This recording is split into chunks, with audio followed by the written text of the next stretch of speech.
हे ମୋର ପ୍ରିୟ ବନ୍ଧୁ, ଗୋଟେ ଭଲ ମଣିଷ ପାଖରେ 5ଟି ଖରାପ ଲୋକ ରୁହନ୍ତି।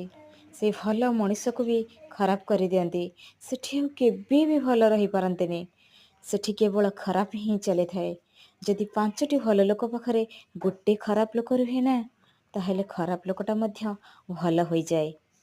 ଯଦି ସମସ୍ତେ ଏକତ୍ରିତ ହୋଇ ଆମେ ଭଲ ବାଟକୁ ଯିବା, ପ୍ରଭୁଙ୍କ ନାମକୁ ଭଜନ କରିବା, ତାହେଲେ ଏ ମଣିଷ ଜୀବନର ଲାଭ ଆମେ ପାଇଯିବା। ସେଥିପାଇଁ ତ ଜଗନ୍ନାଥ କହିଛନ୍ତି, ଏ ମଣିଷ ଭିତରେ ଦିବ୍ୟ ଜ୍ଞାନ ଦେଇଥିଲେ ପ୍ରଭୁ। ମନୁଷ୍ୟ ଦେହେ ଦିବ୍ୟ ଜ୍ଞାନ ଦେଖି ସନ୍ତୋଷ ଭଗବାନ। ସେଥିପାଇଁ ଆପଣ ଭଲ ଲୋକମାନଙ୍କ ନିକଟରେ ବସି ନିଜକୁ ଭଲ ବନେଇବାକୁ ଚେଷ୍ଟା କରନ୍ତୁ, ଆଉ ଖରାପ ଲୋକମାନଙ୍କୁ ଠିକ୍ ବାଟକୁ ଆଣନ୍ତୁ। ଜୟ ଜଗନ୍ନାଥ।